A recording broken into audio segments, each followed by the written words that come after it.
Salam saudaraku. Salam sejahtera, salam di dalam kasih Tuhan kita Yesus Kristus.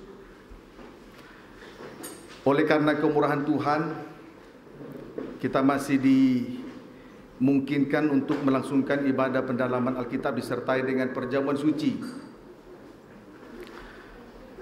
Puji syukur kepada Tuhan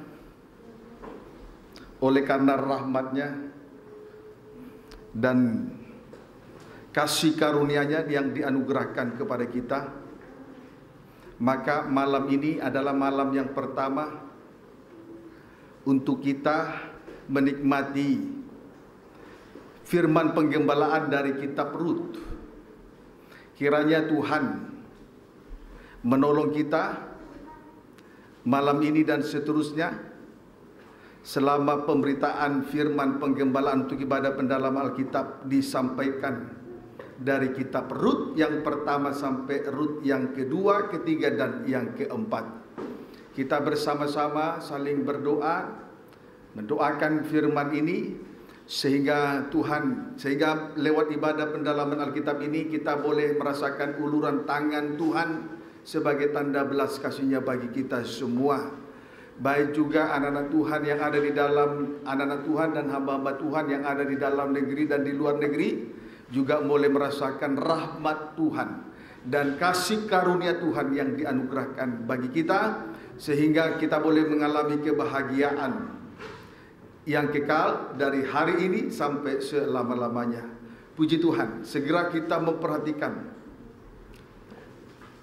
kitab Rut sebagai firman penggembalaan untuk ibadah pendalaman Alkitab. Setelah kita menikmati kitab Maliaki sebagai firman penggembalaan selama 6 atau 7 tahun kurang lebih. Puji Tuhan. Kitab Rut terdiri dari 4 pasal. Pasal pertama dimulai dari ayat 1 sampai dengan ayat yang kedua. Pasal yang kedua ayat 1 sampai dengan ayat 23. Pasal 3 ayat 1 sampai dengan ayat 18. Pasal 4 ayat 1 sampai dengan ayat 22. Sekarang sebagai pendahuluan, Rut 1 ayat 1 dimulai sebagai pendahuluan, saudaraku, berarti dimulai dari Rut 1 ayat 1 sampai dengan 2 ayat 22.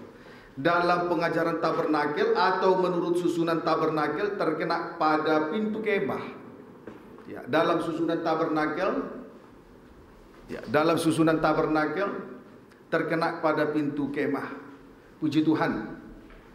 Ya. Ini. Ya, Rut 1 ayat 1 sampai 22 dalam pengajaran tabernakel menurut susunan tabernakel atau menurut susunan tabernakel terkena pada pintu kemah. Keluaran pintu kemah. Puji Tuhan, terkena pada pintu kemah ya. Kita lihat dulu Keluaran 26 ayat 36 sampai 37. Ya. Demikianlah firman Tuhan. Ya. Mengenai kemah suci, bait Allah, rumah Tuhan atau tabernakel. Ayat 36 dan ayat 37. Kita akan melihat bagian pintu kemah. Baca. Juga haruslah kau buat tirai untuk pintu kemah itu. Iya, juga harus kau buat tirai untuk pintu kemah itu dari kain mutuan, kain muda, kain kirmisi, dan lenan halus yang dipintal benangnya. Terus tenunan yang berwarna-warna. Terus haruslah kau buat 5 tiang dari kayu penaga. Kau buat 5 tiang dari kayu penaga. Terus untuk tirai itu. Untuk tirai. Terus dan kau salutlah itu dengan emas. Iya. Dengan ada kaitannya dari emas. Terus dan untuk itu haruslah kau tuang 5 alas dari tembaga. Puji Tuhan. Di sini kita melihat perintah Tuhan untuk membuat pintu kemah. Perintah Tuhan untuk membuat pintu kemah. Kemudian Keluaran 36.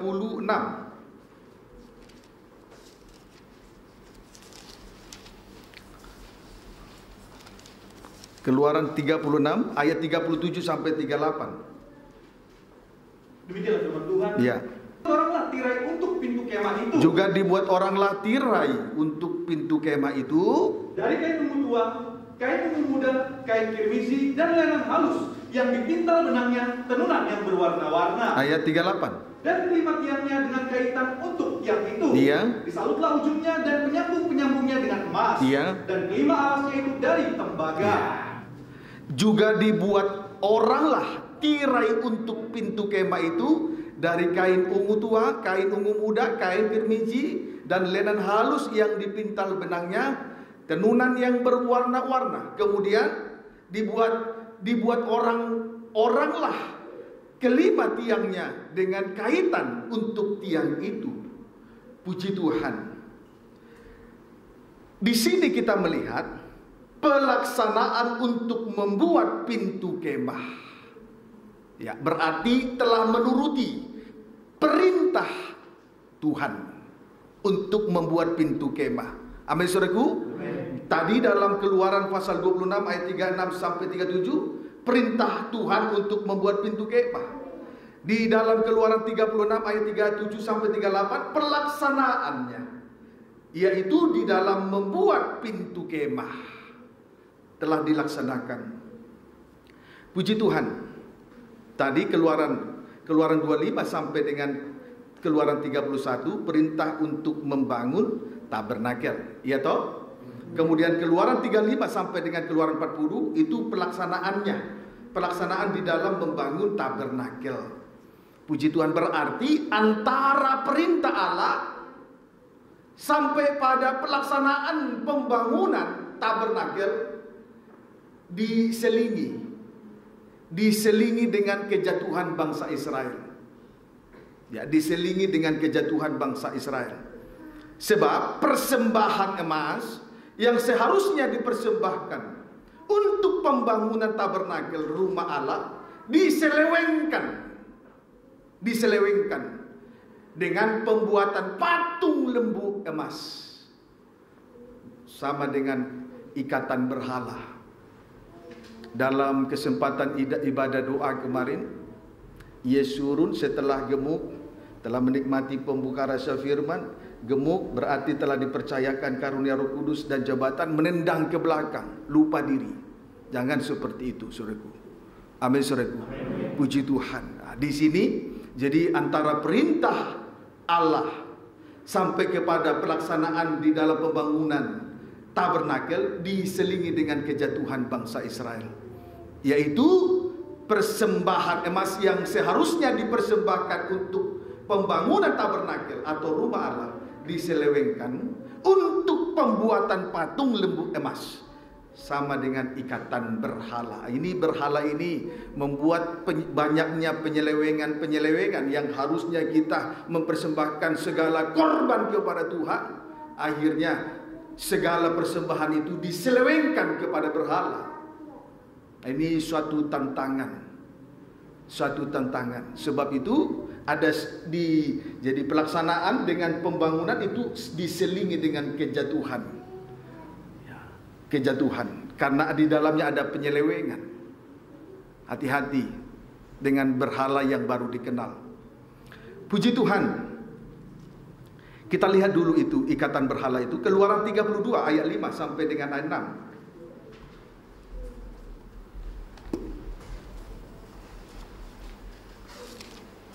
Keluaran 32 ayat 5 sampai 6, loncat 18 sampai 19. Anak lembu emas. Iya. Ketika Harun melihat itu, didirikannya lah mesbah di depan anak lembu itu. Iya. Berserulah Harun, katanya, iya, besok hari raya bagi Tuhan. Iya.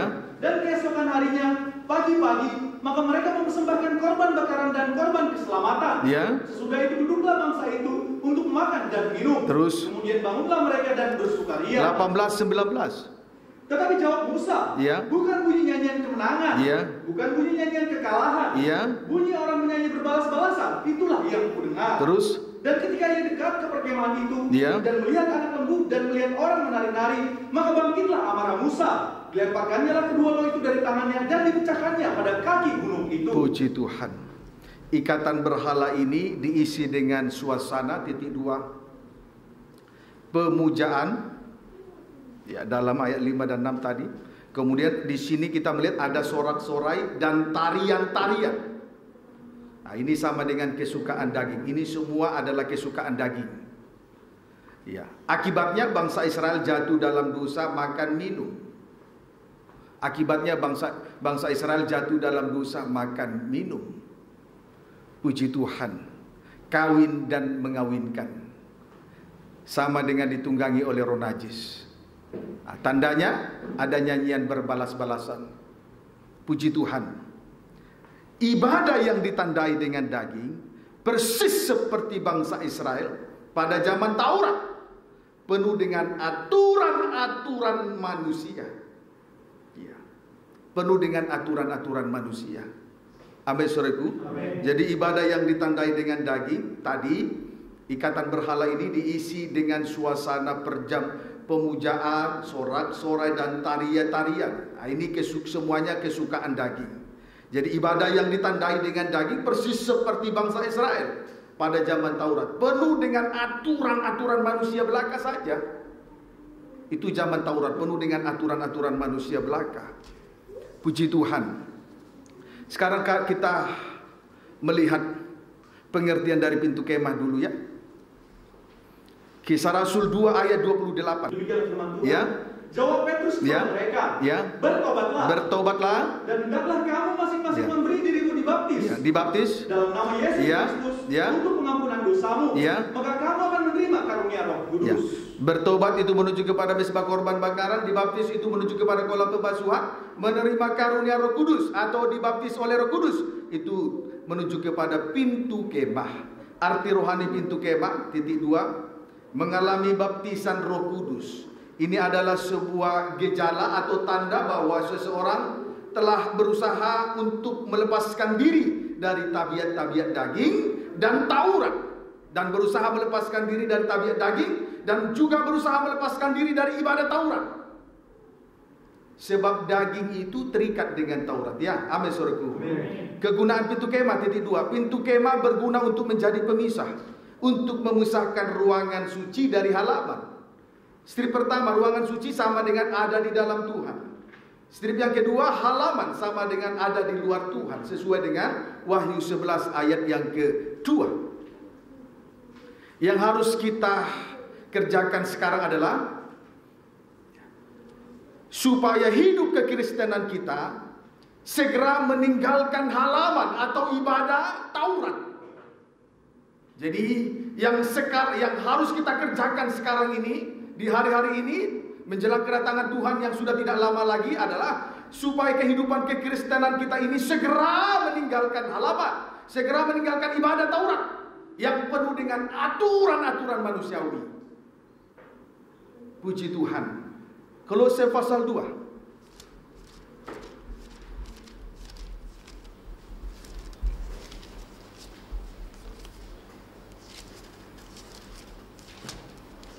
Kolose pasal 2 ayat 20 sampai 23. Baca. Carilah perkara yang di atas. Apabila kamu telah mati bersama-sama dengan Kristus, dan bebas dari roh-roh dunia. Ya, mati bersama dengan Kristus, daging tidak berkuasa lagi, maka bebas, otomatis bebas dari roh-roh dunia. Terus, mengapa kamu menaklukkan dirimu pada rupa-rupa peraturan? Rupa-rupa peraturan. Terus, seolah-olah kamu masih hidup di dunia. Iya, terus itu manusia duniawi. Jangan jamah ini. Jangan kecap itu. Jangan kecap itu. Jangan sentuh ini. Terus, semuanya itu hanyalah mengenai barang yang binasa. Iya, terus oleh pemakaian dan hanya menurut perintah-perintah dan ajaran-ajaran manusia. Terus, peraturan-peraturan ini walaupun nampaknya penuh hikmat dengan ibadah buatan penuh dengan hikmat, dengan ibadah buatan sendiri, seperti merendahkan diri, menyiksa diri, tapi itu menyiksa diri. Terus tidak ada gunanya, selain untuk memuaskan hidup, hanya untuk memuaskan hidup duniawi. Puji Tuhan. Hukum Taurat itu penuh dengan aturan-aturan, ya, penuh dengan aturan-aturan yang dibuat oleh manusia. Jangan begini, jangan begitu. Sebetulnya tidak ada gunanya. Semua aturan yang dibuat manusia itu adalah selain hanya untuk memuaskan hidup manusia duniawi saja. Orang yang masih berada di bawah hukum Taurat menunjukkan bahwa dia adalah manusia duniawi untuk memuaskan hidup manusia duniawinya. Amin saudaraku. Puji Tuhan. Jadi orang yang menjalankan ibadah Taurat ini hanya untuk memuaskan hidup manusia duniawinya saja. Memang begitulah manusia duniawi. Puji Tuhan, terikat dengan aturan saja. Kiranya dapat dipahami dengan baik. Lebih rinci kita lihat Galatia 4 ayat yang ketiga.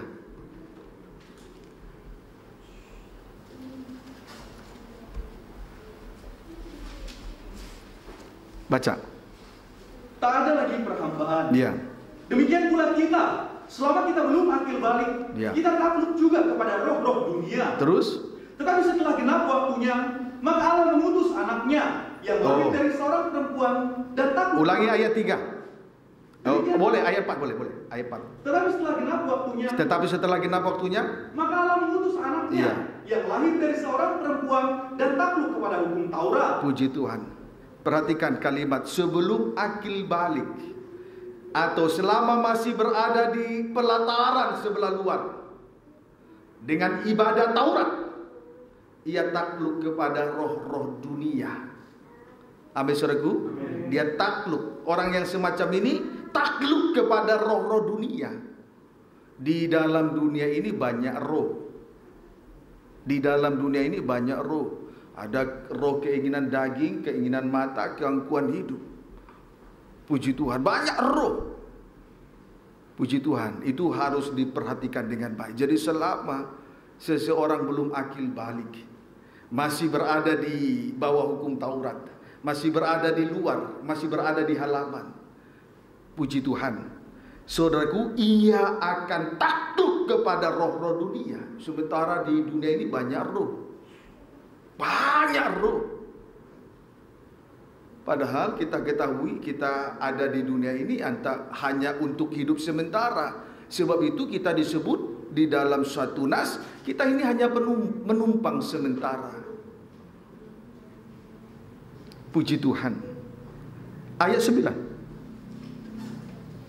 Tetapi sekarang sesudah kamu mengenal Allah. Sesudah kamu mengenal Allah terus? Atau lebih baik, sesudah kamu dikenal Allah, bagaimanakah kamu berbalik lagi kepada roh-roh dunia yang lemah dan miskin dan mau mulai memperhambakan diri lagi kepadanya? Keadaan seseorang apabila diikat oleh roh-roh dunia ini, titik 2, lemah dan miskin, menjadi lemah dan miskin. Puji Tuhan. Strip pertama lemah, sama dengan berarti tidak berdaya terhadap hal-hal yang tak suci. Strip yang kedua miskin, tidak mempunyai harta, yaitu nilai rohani. Miskin berarti tidak mempunyai harta, yaitu nilai rohani. Puji Tuhan, saudaraku, setelah kita mengenal Allah, atau bahasa yang penekanannya yang lebih tepat, setelah dikenal Allah, saudaraku, jangan sampai lagi kembali kepada ibadah Taurat. Jangan lagi menghambakan diri kepada roh-roh dunia ini. Roh dunia ini lemah dan miskin. Lemah berarti tidak ada kekuatan terhadap pengaruh yang tak suci. Miskin berarti tidak mempunyai harta rohani atau tidak memiliki nilai rohani. Puji Tuhan. Haleluya. Baik. Saudara langsung tulis saja. Dalam Injil Matius pasal 5 ayat 1 sampai dengan 4. Dalam Injil Matius pasal 5 ayat 1 sampai dengan ayat 41 itu bercerita tentang Yesus dan hukum Taurat. Itu bercerita tentang Yesus dan hukum Taurat.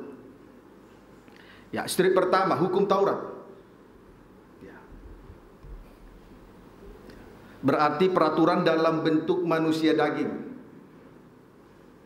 Ya. Hukum Taurat itu berbicara tentang peraturan-peraturan dalam bentuk manusia daging. Ya. Sama dengan berbicara soal-soal yang lahiriah saja. Jadi aturan-aturan yang berlaku tentang hal yang lahiriah saja. Sehingga manusia menjadi lemah dan miskin. Ya, kalau kita perhatikan di dalam Injil Yohanes pasal 5 itu, kalau berada di bawah hukum Taurat, mengasihi sesama tetapi membenci musuh, menjadi miskin rohani. Amin, saudaraku. Dan peraturan-peraturan dalam hukum Taurat itu hanya bersifat daging aja. Itu hanya berlaku untuk yang lahiriah saja. Itu yang membuat seseorang menjadi lemah dan miskin. Tidak perlu kita baca Injil Matius pasal yang kelima. Ya, amin, saudaraku. Puji Tuhan. Itu berbicara tentang Yesus dan hukum Taurat. Di situ hukum Taurat yang tertulis dalam Injil Matius pasal 5 itu, peraturan yang ada di situ hanya berlaku untuk manusia daging, peraturan untuk hal-hal yang jasmani saja.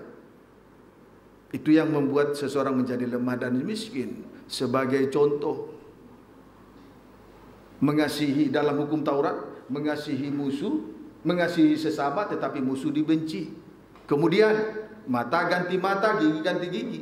Artinya kejahatan dibalas dengan kejahatan. Ini miskin rohani dan lemah, tidak berdaya terhadap pengaruh-pengaruh yang tak suci. Kita sekarang bandingkan dengan pribadi Yesus Kristus. Sama dengan kasih karunia, karena berbicara soal-soal yang rohani. Karena berbicara soal yang rohani, yaitu tentang salib. Sehingga seseorang menjadi kuat dan kaya. Kita kuat karena salib. Kalau kita senantiasa mengarahkan pandangan kita kepada salib, kita kuat.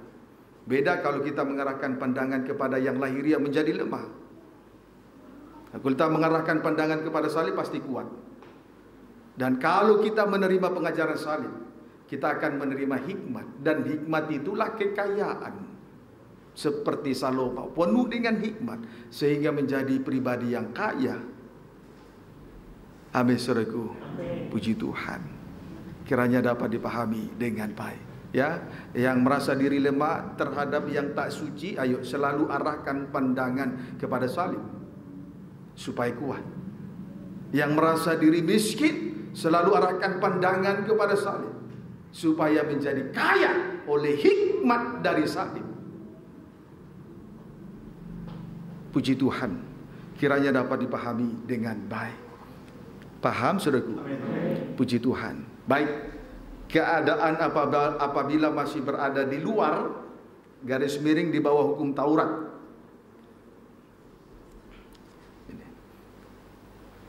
Contoh ya, apabila masih berada di luar atau berada di bawah hukum Taurat.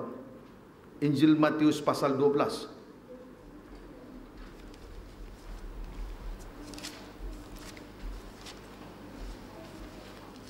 Injil Matius 12 ayat 1 sampai ayat 2 dulu ya. Baca. Murid-murid memetik gandum pada hari Sabat. Ya. Pada waktu itu, pada hari Sabat, ya, Yesus berjalan di ladang gandum. Ya, Yesus berjalan di ladang gandum. Terus karena lapar, ya, murid-muridnya memetik. Karena lapar. Karena murid-murid lapar loh ya. Yesus berjalan di ladang gandum, terus murid-muridnya memetik bulir gandum dan memakannya. Itu pada hari Sabat. Hari ke-7. Terus melihat itu berkatalah orang-orang Farisi kepadanya. Orang Farisi juga, mereka ini adalah ahli Taurat. Terus lihatlah murid-muridmu berbuat sesuatu yang tidak diperbolehkan pada hari Sabat. Pada hari Sabat. Pada hari Sabat di sini kita melihat murid-murid memetik gandum dan mereka makan. Ya.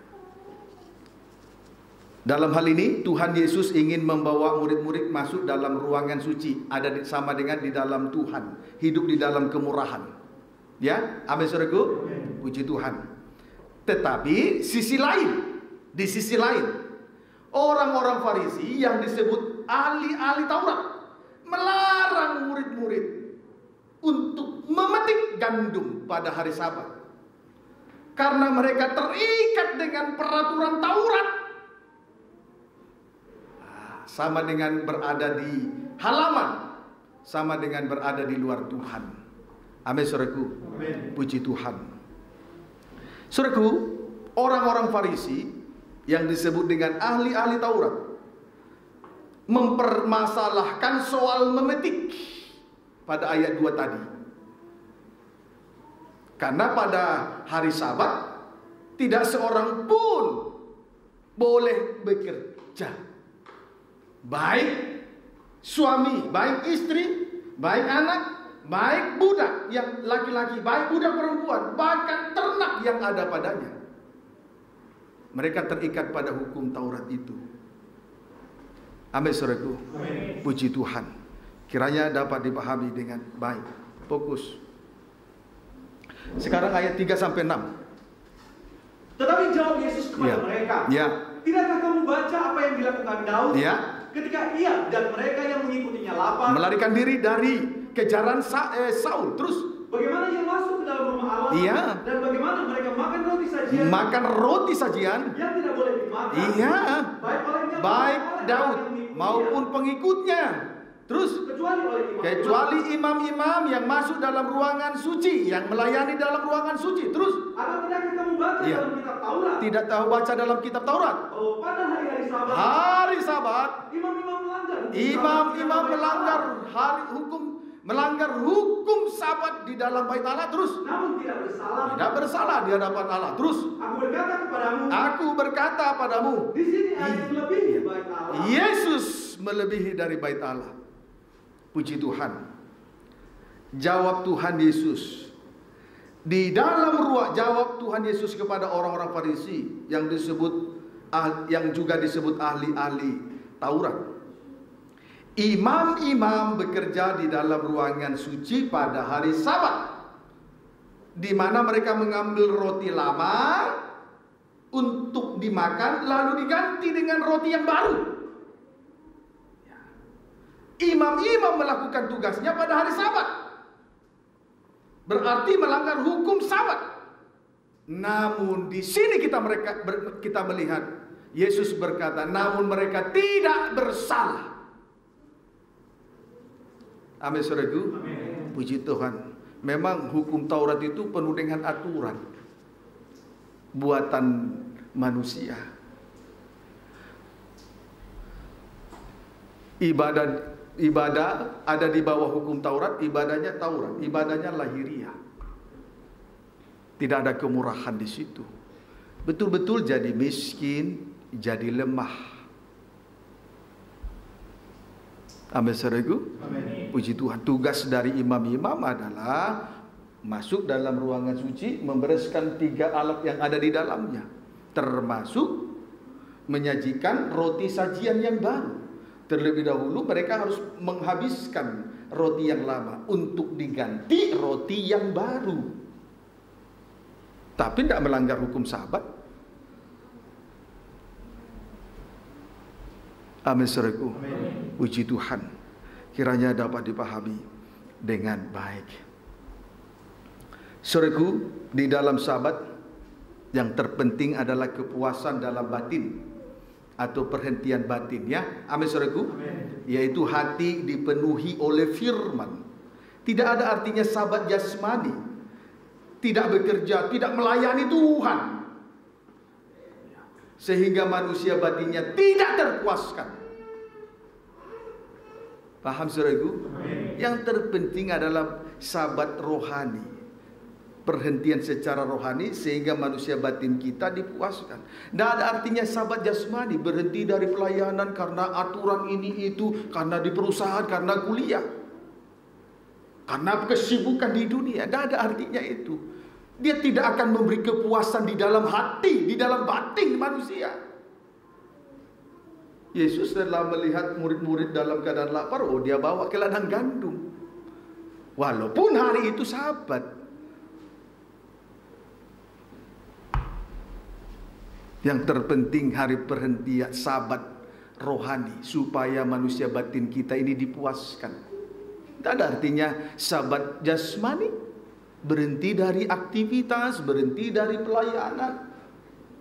Itu tidak memuaskan batin. Berhenti pekerjaan jasmani, tapi batin tidak puas. Coba saudara yang sudah mengalaminya, atau ingin coba-coba melawan firman, coba saja dulu.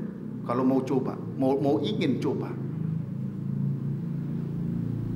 kiranya dapat dipahami dengan baik. Paham saudaraku? Puji Tuhan.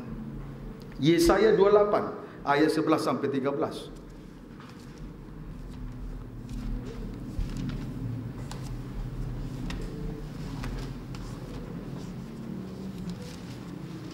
Yesaya 28 ayat 11 sampai 13.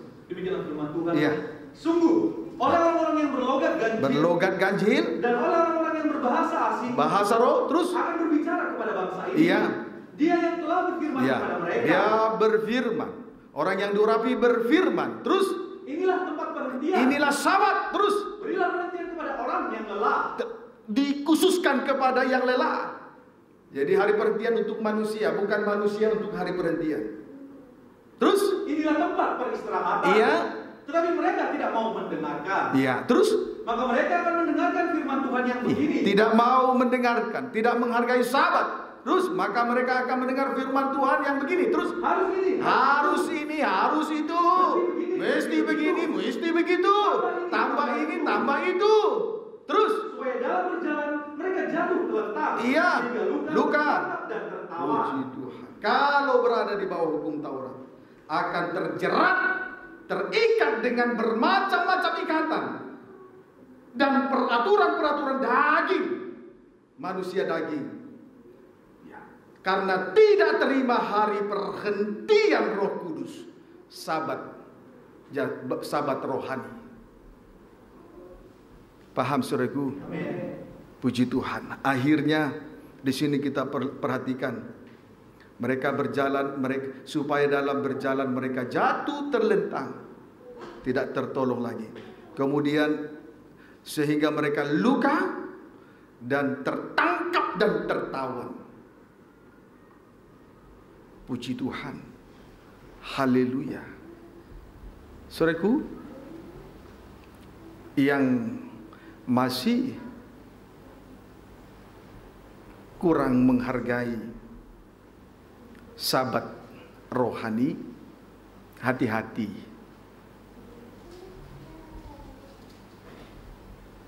Supaya dalam berjalan mereka, di sini katakan supaya dalam berjalan mereka jatuh terlentang, sehingga luka, tertangkap dan tertawan. Puji Tuhan. Orang-orang yang berlogat ganjil, hamba Tuhan yang diurapi, telah menyampaikan soal sabat rohani. Tapi kalau tidak menghargai, ya mereka akan terjerat sendiri dengan segala keinginan daging dan peraturan ini dan peraturan itu.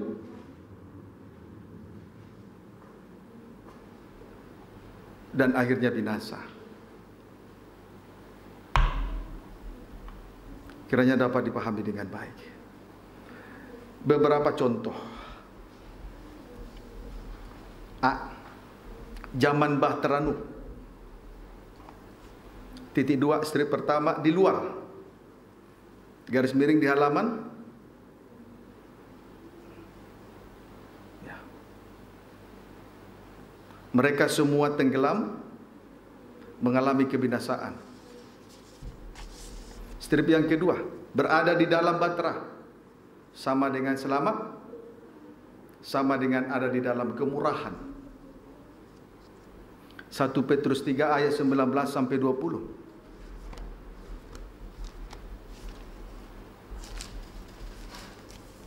1 Petrus 3 ayat 19 sampai 20, baca.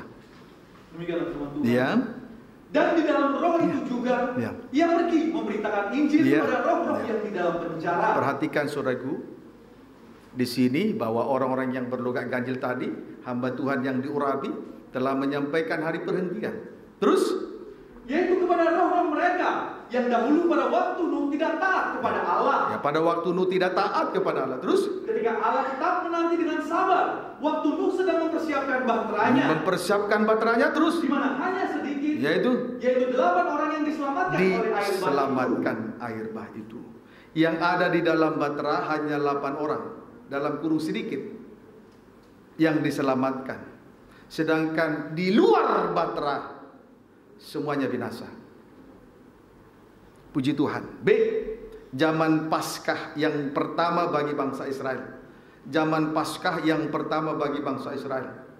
Istri pertama, di luar pintu kemah yang sudah di luar pintu kemah yang sudah dipercik darah domba Paskah, sama dengan mengalami kematian anak-anak sulung. Strip yang kedua, di dalam pintu kemah yang telah diperciki oleh darah anak domba, sama dengan selamat dan menjadi anak-anak sulung. Keluaran 12.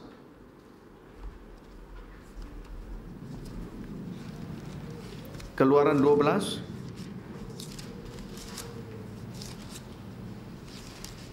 ayat 13, loncat 22 dan loncat 26 sampai 27. 13, 22, 26 sampai 27. Baca Keluaran 12. Demikianlah firman Tuhan. Ya, baca judulnya. Tentang perayaan Paskah. Ya. Dan darah itu menjadi tanda bagimu pada rumah-rumah di mana kamu tinggal. Ya. Apabila aku melihat darah itu, ya, maka aku akan lewat daripada kamu. Ya. Jadi tidak akan ada tulah kemusnahan Ya. di tengah-tengah kamu. Ya. Apabila aku menghukum tanah Mesir. 22.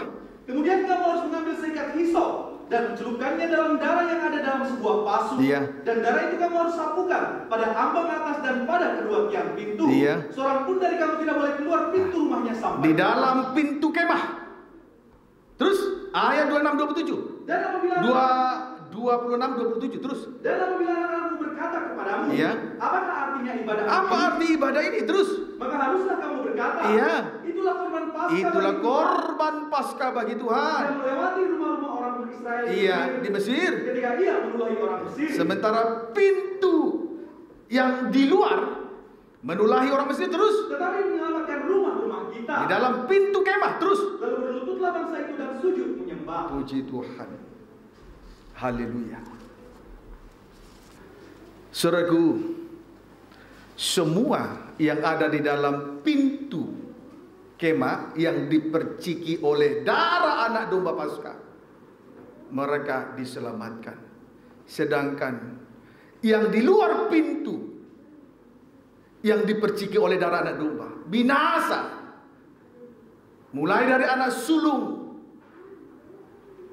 Firaun sampai kepada seluruh anak sulung rakyatnya, sampai kepada seluruh anak sulung binatang daripada Mesir. Binasa. Puji Tuhan. Ayo yang sudah mengenal Tuhan, teramat lebih soal di dalam pintu kemah, itu menuju kepada ruangan suci, biarlah terus tekun dalam 3 macam ibadah pokok. Puji Tuhan. Di dalam pintu kemurahan. Sekarang pada zaman Yesus Kristus, di dalam pintu zaman Yesus Kristus, zaman Yesus, zaman Yesus atau zaman kemurahan. Strip pertama di luar pintu, sama dengan 5 gadis bodoh ditolak, berarti tidak masuk dalam pesta nikah anak domba, sama dengan binasa. Strip yang kedua di dalam pintu, itu menuju kepada 5 gadis yang bijaksana. Pada akhirnya mereka masuk dalam pesta nikah anak domba. Injil Matius 25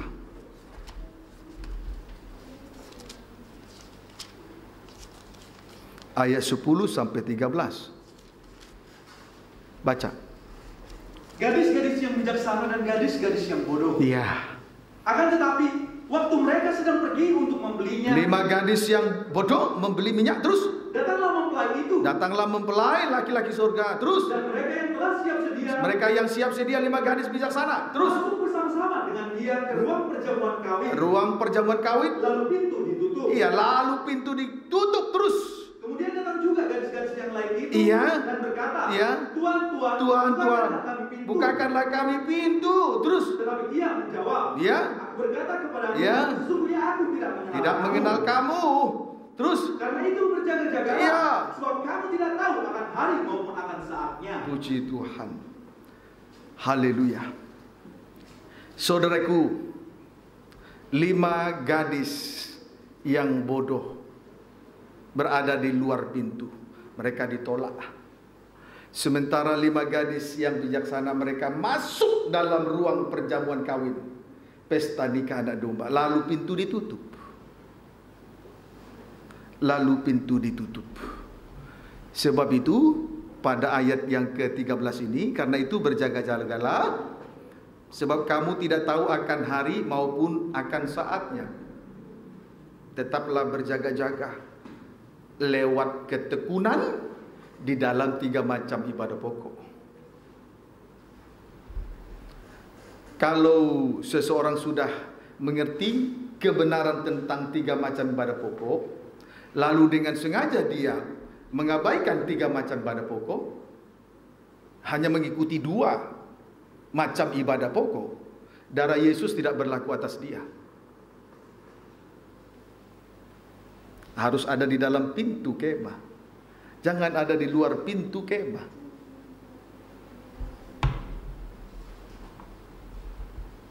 Puji Tuhan, kita tidak tahu hari Tuhan, tapi yang terpenting berjaga-jaga saja. Tekunlah di dalam pintu kemah, ruangan suci, untuk tekun dalam 3 macam ibadah pokok. Kan pengertian semacam ini kan suatu kemurahan bagi kita, bukan untuk menindas.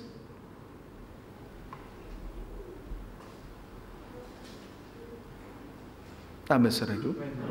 Puji Tuhan. Andai saja oleh karena hari perhentian ini kita boleh melayani Tuhan, kemudian ditambahkan ini dan itu, puji Tuhan. Tapi kalau hanya karena diawali dengan kesibukan dunia, diawali dengan karena kemampuan daging, lalu kita melayani Tuhan, suatu kali nanti ada kejenuhan dalam melayani Tuhan.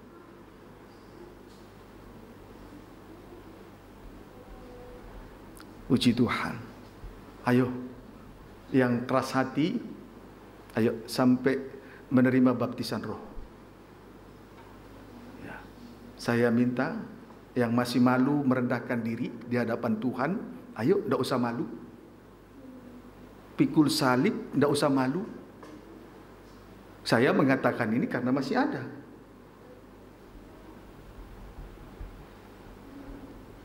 Mana lebih baik, binasa atau selamat?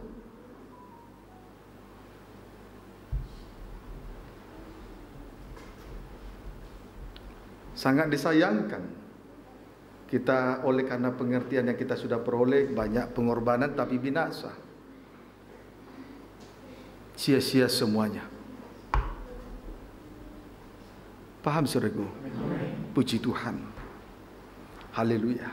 Tuhan baik kan kepada kita semua? Ya, firman itu untuk juga. Kiranya dapat dipahami dengan baik. Baik. Tanda 5 gadis bodoh. Tanda bodoh tadi sudah dibaca. Tanpa persediaan minyak, sama dengan pas-pasan. Tanpa persediaan minyak sama dengan pas-pasan. Ya. Not reserve. Puji Tuhan. Gitu ya. Reserve. Ya. Tanda bijaksana. Kelimpahan dalam persediaan minyak. Ada di dalam kelimpahan, yaitu persediaan minyak. Puji Tuhan. Sebab itu jangan keluar dari tempat kudus, supaya jangan melanggar kekudusan Allah. Sebab minyak urapan ada di atas kepala, menandakan bahwa saya dan saudara dikhususkan oleh Tuhan. Itu kelimpahan minyak. Selalu berjaga-jaga. Puji Tuhan. Baik. Supaya kita tidak binasa, kita perhatikan jalan keluarnya. Keluaran 26 ayat 36 sampai 37.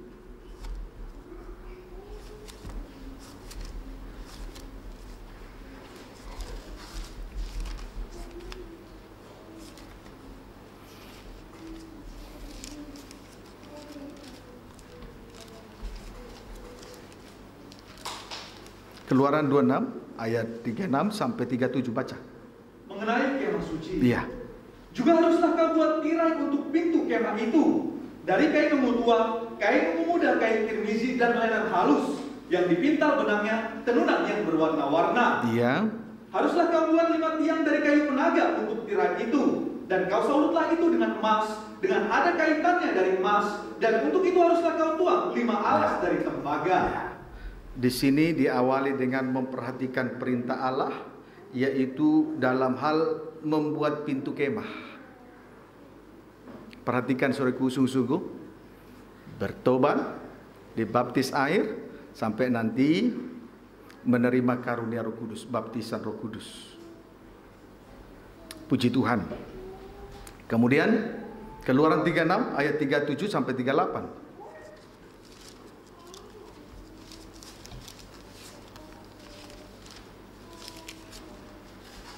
Keluaran 36, 37, 38, baca.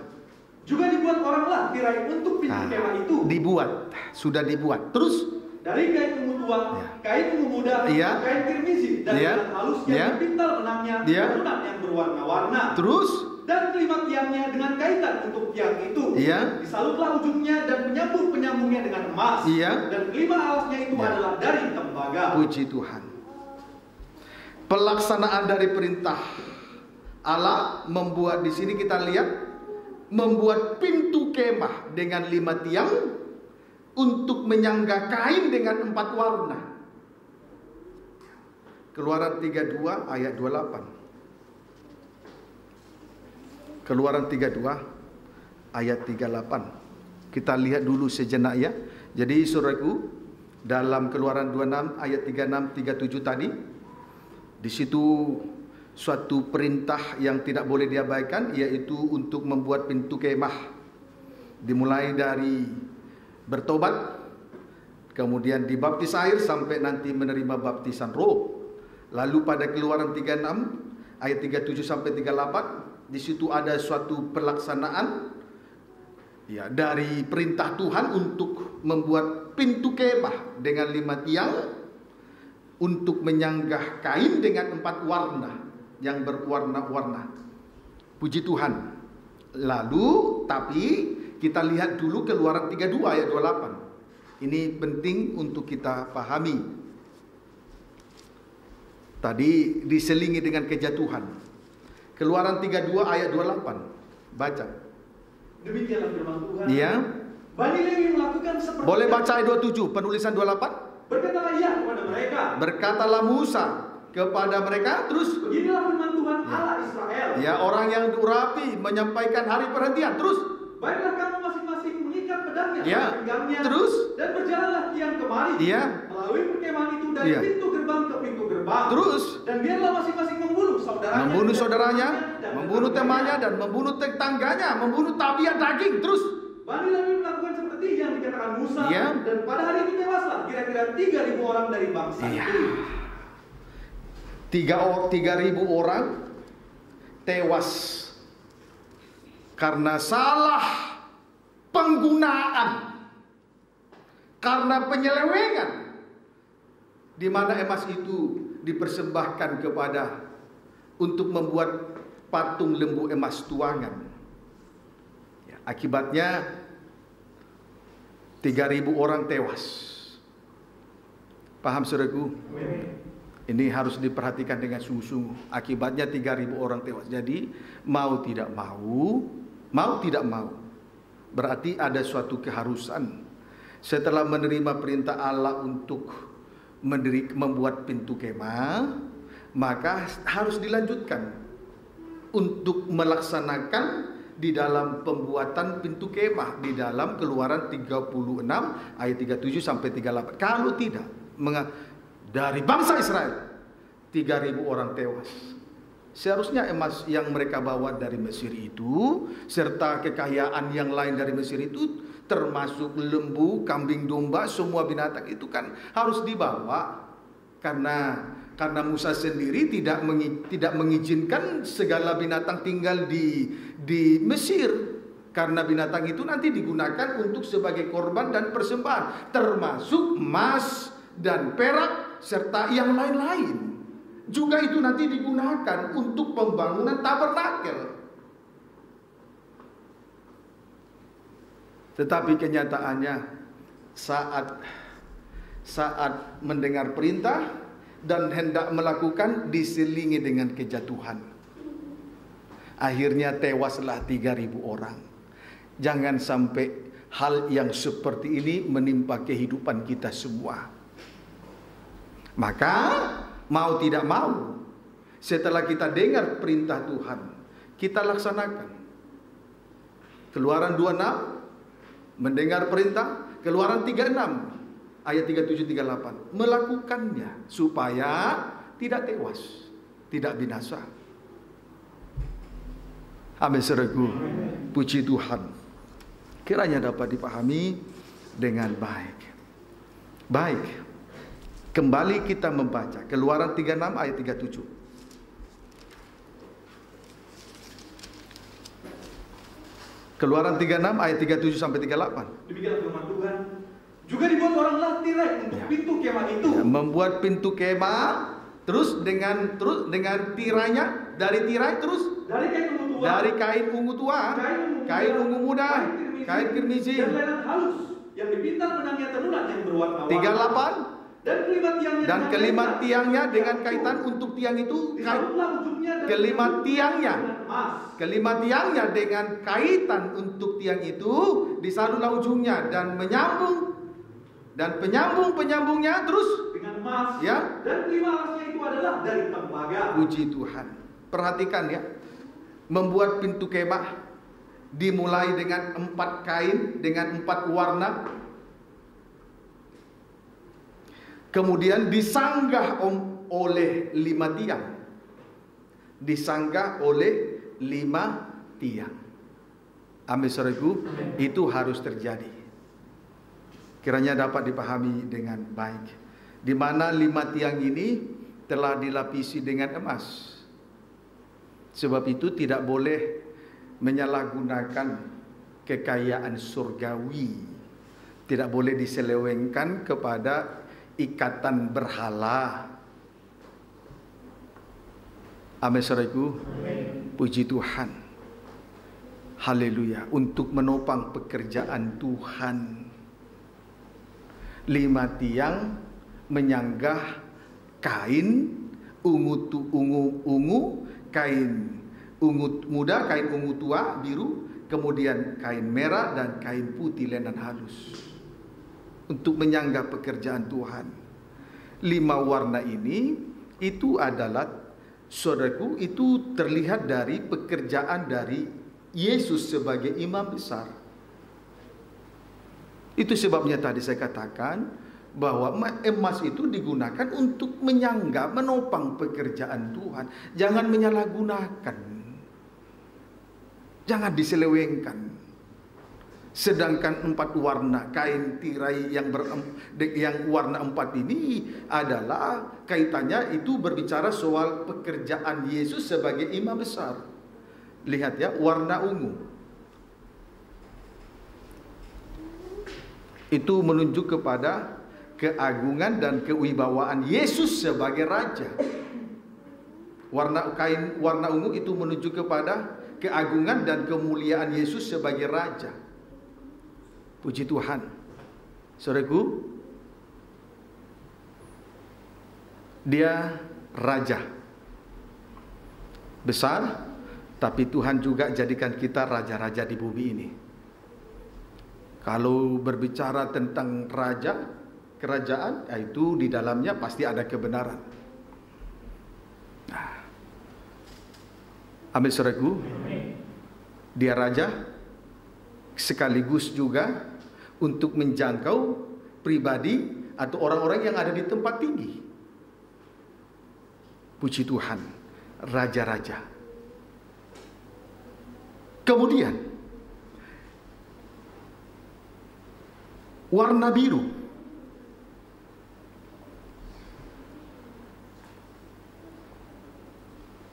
Warna biru itu menunjuk kepada pribadi Yesus sebagai hamba.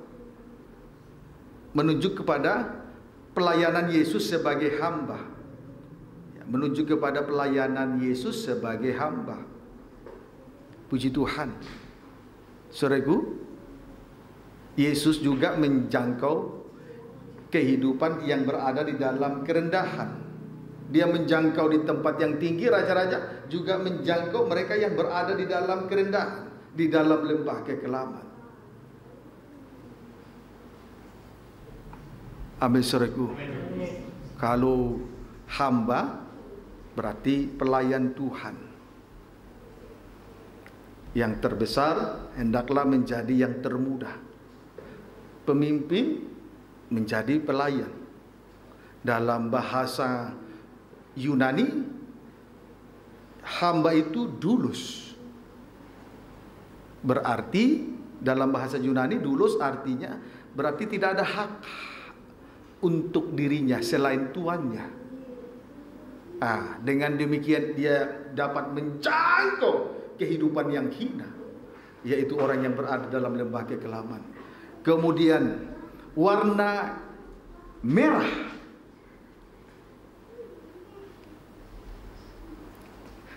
yaitu dalam garis miring kirmisi, itu menunjuk kepada sengsara Yesus sebagai manusia. Sengsara Yesus sebagai manusia. Puji Tuhan. Untuk menjangkau manusia, maka Yesus harus di dalam sengsaranya di atas kayu salib. Amin, saudaraku. Puji Tuhan. Untuk menjangkau manusia, maka Yesus harus di dalam sengsara di atas kayu salib. Puji Tuhan. Kiranya dapat dipahami. Dia harus menjadi manusia dan bahkan mati, dan mati di atas kayu salib. Kemudian kain lenan warna putih itu menuju kepada keadilan dan kebenaran Yesus sebagai anak Allah. Keadilan dan kebenaran Yesus sebagai anak Allah. Puji Tuhan. Yesus itu adil. Dia apa buktinya? Dia tidak membeda-bedakan satu dengan yang lain. Kemudian dalam masa kesabarannya memberi kesempatan kepada orang-orang untuk mengalami kasih karunia. Dalam waktu seseorang berada di zaman Taurat, berada di bawah hukum Taurat, Yesus tidak segera menghukum. Seperti hukum Taurat, mata ganti mata, gigi ganti gigi, mata ganti mata, gigi ganti gigi. Kejahatan dibalas dengan kejahatan. Tetapi dia menanti. Itu masa kesabarannya. Itu juga bentuk keadilan yang dinyatakan oleh Tuhan kepada kita semua. Kalau seandainya Yesus menerapkan hukum Taurat, maka tidak ada orang yang selamat. Sebab itu dia harus menunjukkan keadilannya kepada manusia. Keadilan dan kebenaran. Apa bukti keadilan? Tidak membeda-bedakan satu dengan yang lain. Dan dalam hal ini saya belajar. Tidak melihat si A, tidak memandang muka. Dalam hal ini saya belajar di situ. Dan saya ingin terus berusaha membuktikan itu. Tidak memandang muka, tidak memandang sebelah mata. Kemudian Yesus, bukti yang kedua, Yesus tetap di dalam kesabarannya untuk menyatakan kasih karunia-Nya. Amin, saudaraku. Puji Tuhan. Sesungguhnya kita ini adalah orang yang berdosa. Tetapi sampai hari ini Tuhan menunjukkan keadilannya kepada kita. Tuhan memberi kesempatan bagi kita untuk hidup di dalam kasih karunia. Inilah masa kesabarannya kepada kita semua. Puji Tuhan. Kiranya dapat dipahami dengan baik. Nah, inilah pekerjaan daripada imam besar. Maka 5 tiang harus menyangga 4 kain dengan 4 warna tadi. Sebab itu harta surgawi itulah emas, tidak boleh disalahgunakan. Tidak boleh dipersembahkan untuk berhala, supaya tidak mengalami kebinasaan. Amin, saudaraku. Puji nama Tuhan. Saudaraku, kita lihat dulu kitab Rut 1 ayat 1 sampai 2. Rut dan Naomi. Iya. Pada zaman para hakim memerintah, ada kelaparan di tanah Israel. Ini zaman hakim, berarti belum ada raja. Terus? Lalu pergilah seorang dari Bethlehem, Yehuda. Ya, meninggalkan Bethlehem. Terus? Beserta istrinya. Ya. Dan kedua anaknya laki-laki ke daerah Moab. Ke daerah Moab, di luar Tuhan. Terus? Untuk menetap di sana sebagai orang asing. Iya, terus? Nama orang itu ialah Elimelek. Terus? Nama istrinya Naomi. Dan nama kedua anaknya Mahlon dan Kilion. Terus? Semuanya orang-orang yang perata dari Bethlehem Yehuda. Terus? Dan setelah sampai ke daerah Moab, diamlah mereka di sana. Puji Tuhan. Saudaraku, satu keluarga. Di sini kita melihat satu keluarga meninggalkan Bethlehem Efrata. Karena pada masa itu terjadi masa resesi, kelaparan hebat. Lalu mereka meninggalkan Bethlehem Efrata, lalu pergi ke Moab dan menetap di sana. Saudaraku, Bethlehem itu sama artinya rumah roti. Ada sama dengan ada di dalam Tuhan. Sementara Moab itu sama dengan bangsa kafir, sama dengan di luar pintu kemah. Bukan saja di luar pintu kemah, di luar pintu gerbang.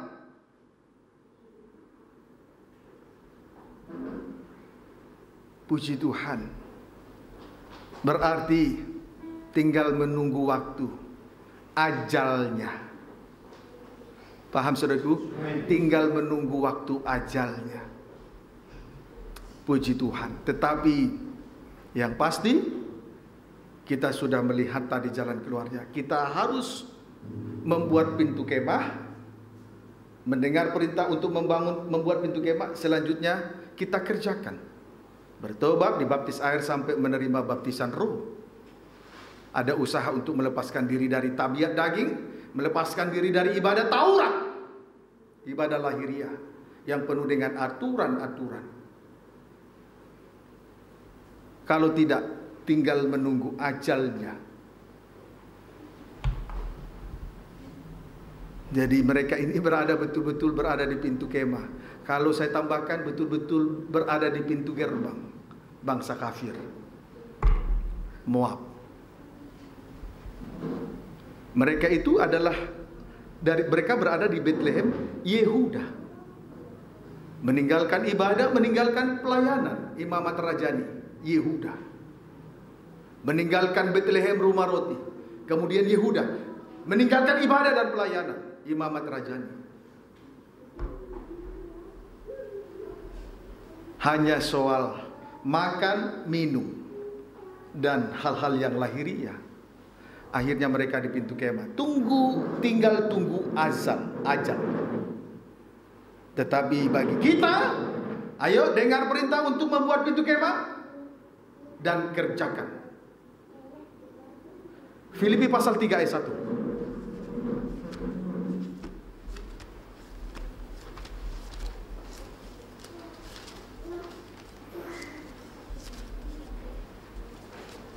Baca 1b. Kebenaran yang sejati. Filipi 3 1b. Terus menuliskan hal ini lagi kepadamu. Diulang lagi, tidaklah berat bagiku. Terus dan memberi kepastian kepadamu. Ayo dengar firman, lakukan sampai kita boleh mengalami kepastian untuk memperoleh keselamatan itu. Amin, saudaraku. Dengar, lalu diulang lagi, dengar untuk dilakukan sampai kita betul-betul dipastikan untuk membuat pintu kemah dan kita diselamatkan. Tuhan Yesus memberkati kita semua. Kita akan menikmati tubuh darah Yesus. Kita bangkit berdiri.